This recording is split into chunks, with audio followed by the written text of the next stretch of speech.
This is the circuit diagram for the basic RPS power supply.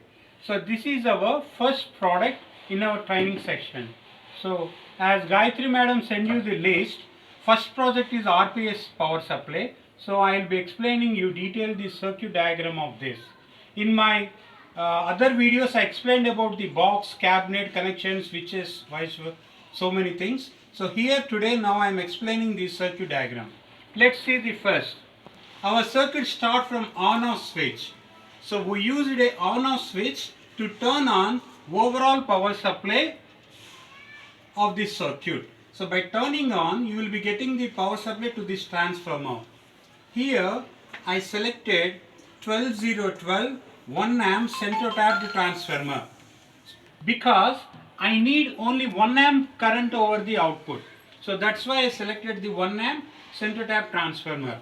Now by using 1 amp diodes, so here IN4007 can handle only 1 amp.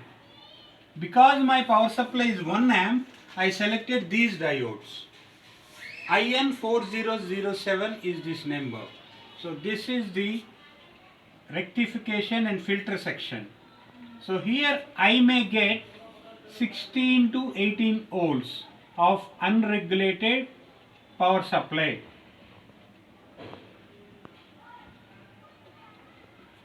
If I check at these points A and B, I may get 16 to 18 according to the input voltage. So this voltage I can call it as unregulated power supply. Now by using different voltage regulators, I will be regulating the power supply according to my requirement. So here I required 5 volts, 12 volts and adjustable voltage. For that I used 7805 for 5 volts, 7812 for 12 volts and by using 317, it's a adjustable voltage regulator. These regulators are fixed regulators, but this regulator is adjustable voltage regulator. Now by using this I can get an adjustable voltage from 1.5 to 15 volts. This regulator can handle 1.5 to 30 volts.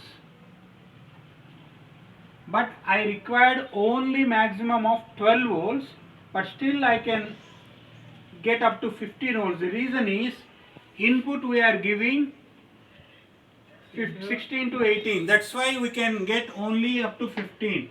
If I raise the input to 30 volts, unregulated power supply, I may get even 30 volts DC also. But for me and for you, it's no use for our circuits. We will be using either 5 or 12 or between these maybe 9, 6.7, 8.2, 11.5 for some analog circuits.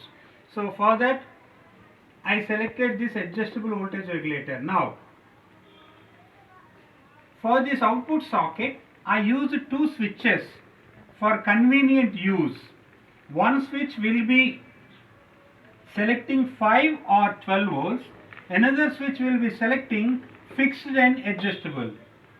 I selected these 2 switches for my purpose and this is how connected the switches. These are SPDT switches. It's a self-explanatory thing.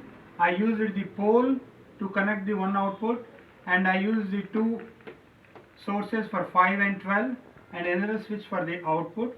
This is how I connected the regulators part. And I used an ammeter to measure the current so that we can observe whether the circuit is short or not. Here I can replace with voltmeter to measure the voltage. For that I can connect another voltmeter parallelly to the output terminal so that I can see the volt. For this you can use your regular multimeter to measure the volt. So friends, this is the basic RPS supply circuit with 5 volts, 12 volts and adjustable voltage controlling. So I hope you understood this circuit.